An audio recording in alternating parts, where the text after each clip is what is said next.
Jag heter John Olsen. Välkommen till Next Stop from the bike capital of the world.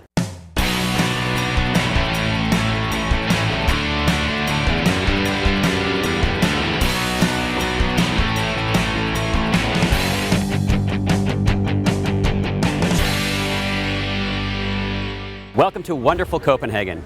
On this episode, we'll explore this incredible city by canal, we'll tour one of the most beautiful castles in Europe, and we visit world-renowned Tivoli Gardens. We'll also discover a cafe breaking all sorts of norms, specializing in smooshie. Stick around and find out all this and more on Next Stop Copenhagen. The fun starts now. We've toured cities all over the world by bus, by car, by bike, by foot, never by canal. Until today.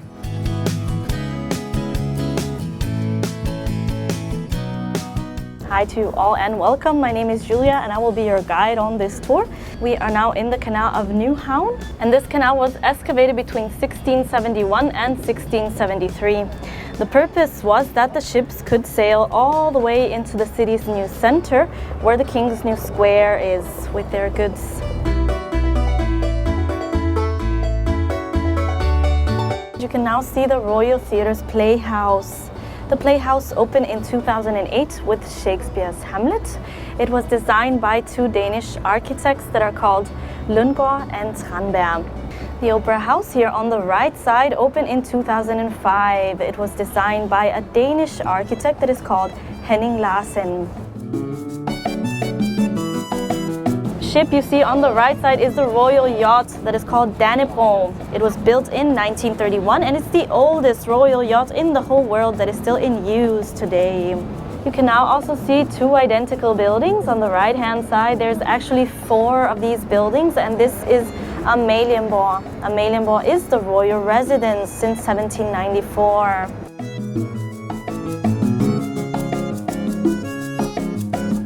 We are now in Gammel Strand, which means the old beach. It is here that the modern city of Copenhagen was founded in 1167 by the Bishop Absalon. You can see a statue of him on the left-hand side. He's on his horse. On the right side, you can now see the most modern castle of Christiansborg. It is the 3rd castle with this name in this spot, and it is from 1928. The building on the right-hand side is the old stock exchange. It was built between 1620 and 1640. The tower is made of 4 intertwined dragon tails, and on the top there's 3 crowns that symbolize the Kalmar Union.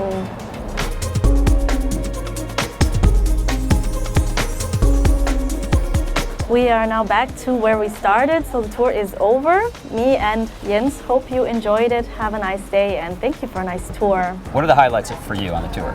Royal Residence and the Canal of Christianshavn, which is for me breathtaking, and the oldest part of the cities. Now we also sailed by the most popular #1 restaurant in the world, Noma. Yeah. Have you been there? No, I haven't. There's a 3 months waiting list now, and the top waiting time was 1 year, I think, in the beginning. Now it's 3 months. I think we'll dine right over there at the local post stand. Yes. Thank you for your time That's a great today. idea. Yeah, no problem. Hi. You see?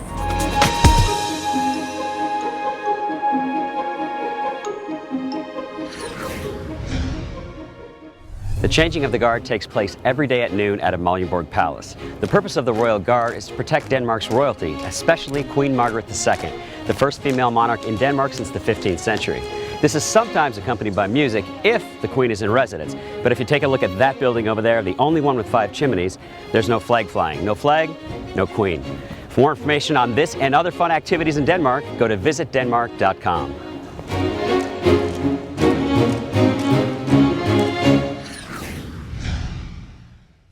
Frederiksborg Slot, or Castle, located in Hillerød, a town about 42 kilometers north of Copenhagen, is the oldest Renaissance palace in Scandinavia, dating back to the early 17th century.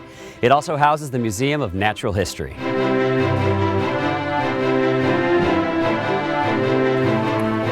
Hello, hvordan går det? I'm John. Hello, John. My name is Søren. Welcome to Frederiksborg. Thank you for inviting us to your home. Oh, you're welcome. This is a nice place you live. Oh, it's a very nice place. Okay, you don't live here. No, I don't live here. Who did?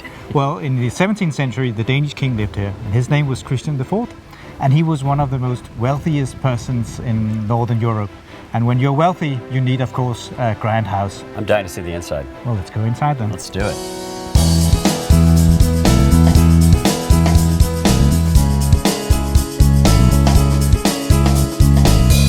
This is an absolutely gorgeous room. It is one of the favorite spots at the museum.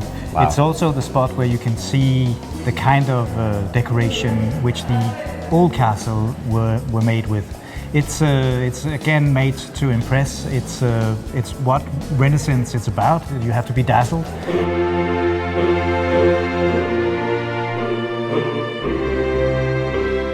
Let's talk about the shields on the wall. This is impressive. They must have deep meaning. It is going back to when Denmark was an absolute monarchy. Whenever a person is getting one of these shields, he will have his coat of arms made and painted, and he have the shield put up here.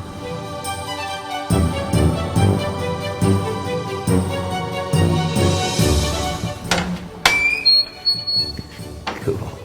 Well, you remember that I told you that the Danish king was very wealthy. Yes. He was also very practical. So you're now in the basement of the castle. It's his treasury. But instead of walking down all the stairs with the money, he would slide the coins through the slide down into this large chest.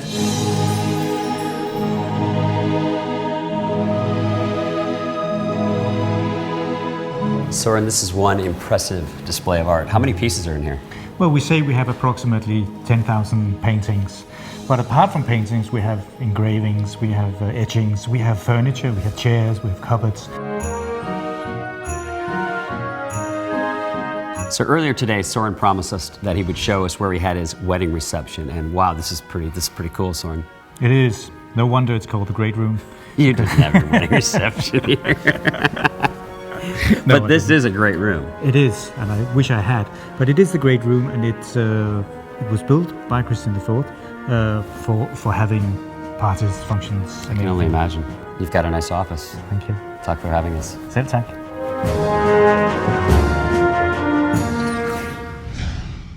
Coming up, Denmark's Knowledge Center for Design and the historic Admiral Hotel.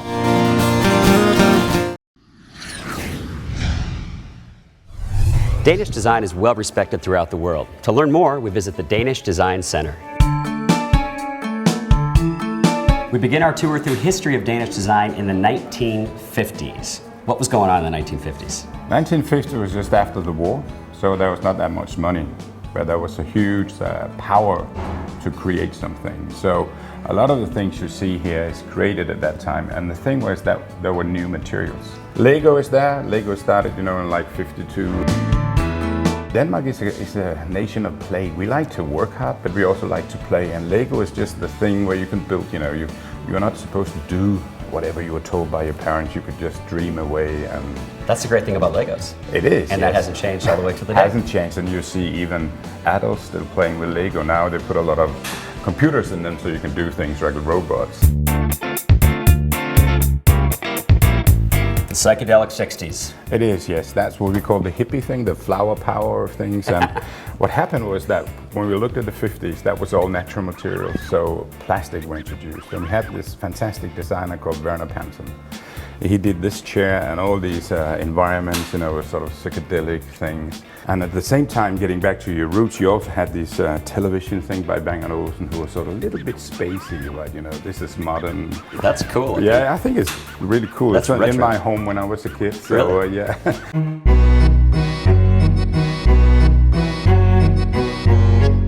Now we're in the 70s. When I was a kid, I would have liked this thing. Oh, you should have had one. The 70s was sort of, like systems, and the 80s was about systems. How can we get systems to work?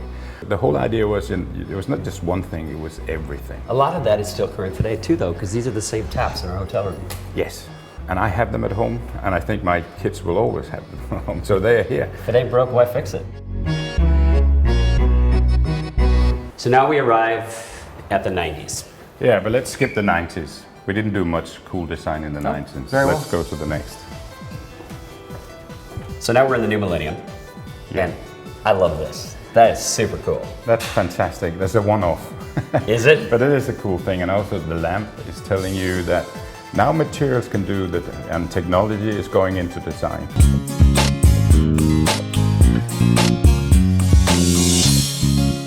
Neil, I'm impressed. Thank you very much for the tour through time, and I can see why Danish architecture, Danish design has been so relevant for so many decades, and for decades to come. Yeah, and come back in 10 years and we will show the next part. I'd love to. See you. Bye. Tak.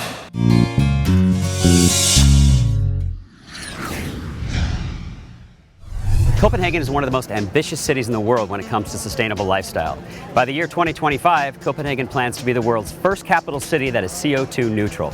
Bikes are just one of the ways Copenhagen tries to stay green.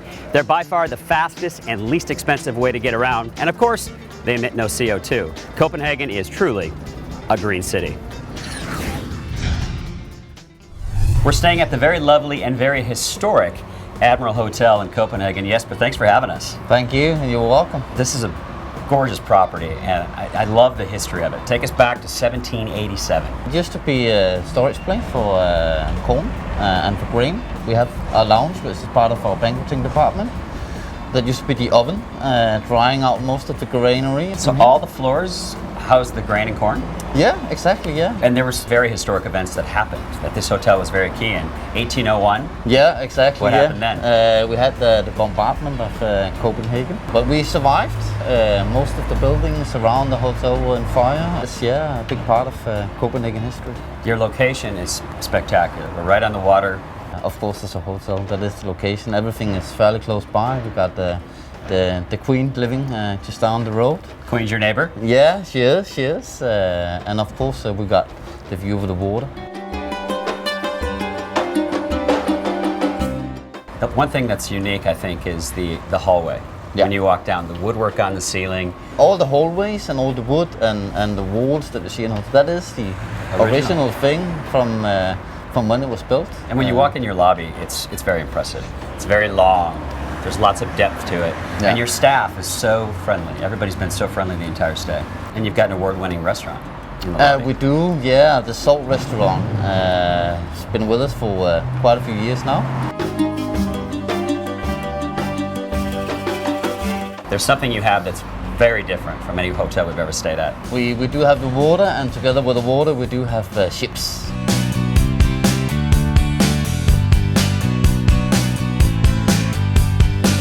As you can see, this is a very impressive property with a history dating back to the start of our country. On your next trip to Copenhagen, we recommend you stay at the Copenhagen Admiral Hotel.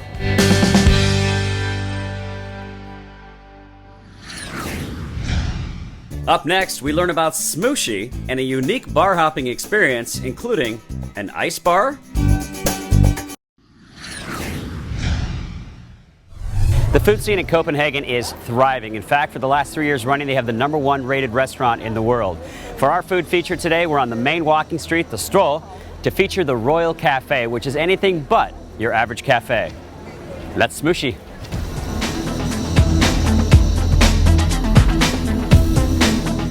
I have been so excited to learn about your concept, not only about smooshie, but cafe. You've taken it to a whole new level. Our idea was to sort of emphasize everything that had been famous in the past, which was smørrebrød, open-faced sandwiches. Which is very well known in Denmark. Yes. So we thought, why not do it in a modern, more up-to-date way? Not have huge open-faced sandwich, but maybe have small, tasty. You can try more things that way. Yeah. You know, you can, as you can see in front of us, we have 3 smoothies standing here. This is the ox fillet, beef fillet, or call it how you like, with a good old Danish tomato. This is new potatoes, new cucumber. This is what we would call a vegetarian dish. Has a little radish. The next one here is actually very interesting. It's called in Danish stjerneskud, which means a shooting star. If you see it from above, the way it's made, it looks like a star. Now I feel like your cafe here, because this room is beautiful. I feel like we're having like afternoon high tea. You can see something there, hand-painted wall, or you can see one of these old paintings from our castle. Why not give people that experience? This is the most unique cafe we've ever been to, and this is absolutely a wonderful presentation. Congratulations. Thank you. That's Thank you awesome. very much. You're redefining it. Thank you very much. Good job, bro. Thank you for coming.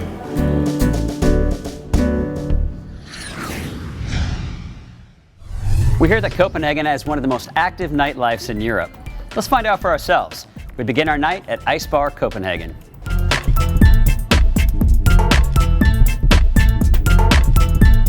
It's summertime in Copenhagen, and we're at an ice bar.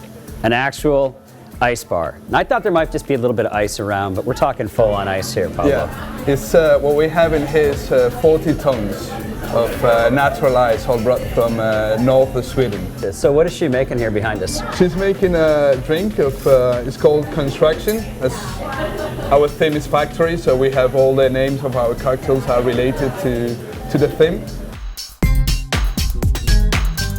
So these glasses are all ice as well? Exactly. They're special. What does it take to like keep these things in stock? Well, we keep them in the bar. Because once I put my mouth to it, it starts melting, right? Exactly.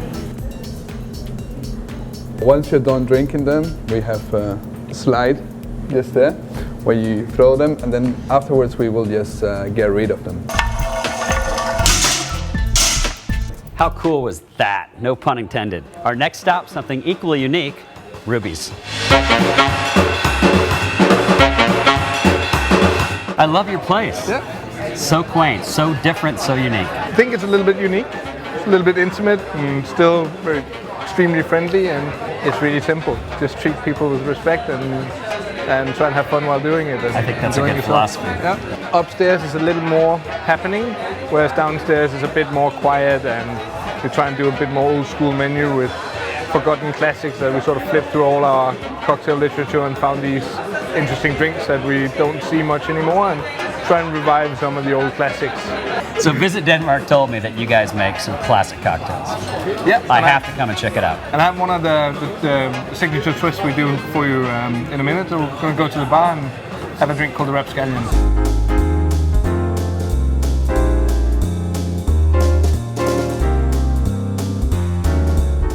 So the other night, my camera guy and Mike were rolling down the street looking for a pub.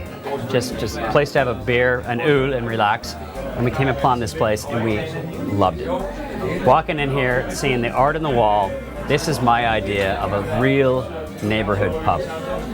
But it wasn't always a pub. Actually, it was a grocery store since the 60s, right? And there was this old man down here selling mostly wine and liquor.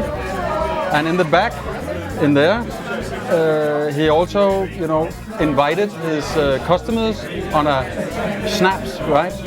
So already in the 60s, it was actually a bar. Yeah. You guys have a very special place. We love it. And I would love to end our nightlife segment by taking our schnapps Yes. and having it in the back room. Yes. Let's go.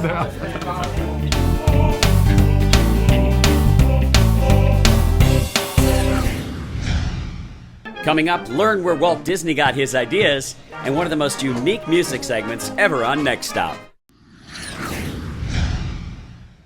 Tivoli's been putting smiles on the faces of Danes for over a century. Let's have some fun. We have Disney, Denmark has Tivoli, a very, very magical place. Started with this guy right here. How did he even invent this place back in the day? 1843. He stole the idea actually from a park in Paris that was called Tivoli. Really? But none of the original parks exist. It's only the Copenhagen one that has managed to survive through to today. How many rides are there? Well, at the moment we have 26, half kiddie rides and half really wild white knuckle type rides. White knuckle. Ah. Yeah. This ride looks interesting.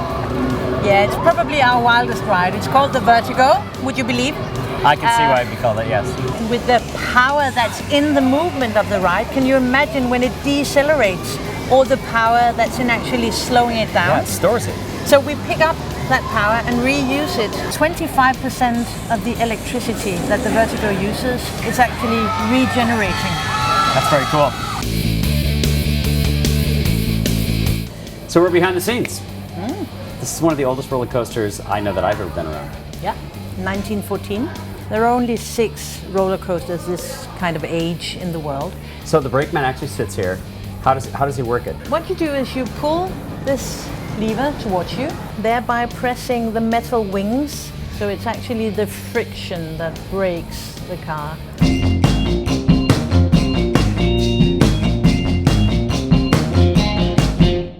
There's more to Tivoli than just the rides. We have the rides, of course, and then the scenery. I hope you can see how pretty that is, and all the architecture, the wining and dining, everything from hot dogs to gourmet meals. And then we have all the entertainment. So there's free music every day. Once you've paid admission, you get free concerts. There are shows you pay for. There's ballet, there's classical music, there's all sorts of things. Here's a pleasant surprise, our most unique Next Stop music segment ever.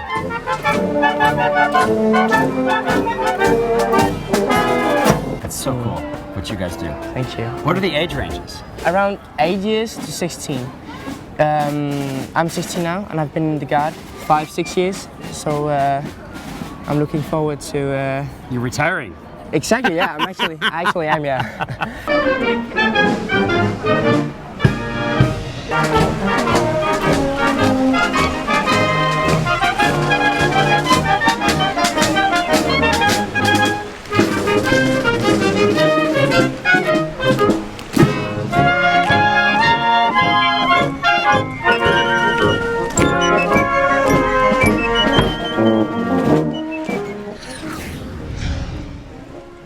Tak skal du have for joining us on Next Stop from wonderful Copenhagen. And thanks to our Danish show sponsors, Visit Denmark, Wonderful Copenhagen, the Admiral Hotel, and Iceland Air, another great Alaska Airlines partner with convenient connections to all of Europe through Reykjavik. Thanks also to our show's title sponsors and good friends, Alaska Airlines and the Alaska Airlines Visa Signature Card. Next stop. Where will we take you next? Make good memories, everybody. Denmark has Tivoli, turning 100 years old. This next year? Well, more than 100 years. So 1843, Tivoli was that's founded. way more. Let's start that over. Yeah. So the roller coaster's 100 years. Oh, yeah. You taught her? Yeah. You taught her everything she knows. Yeah. Well, not everything, I guess.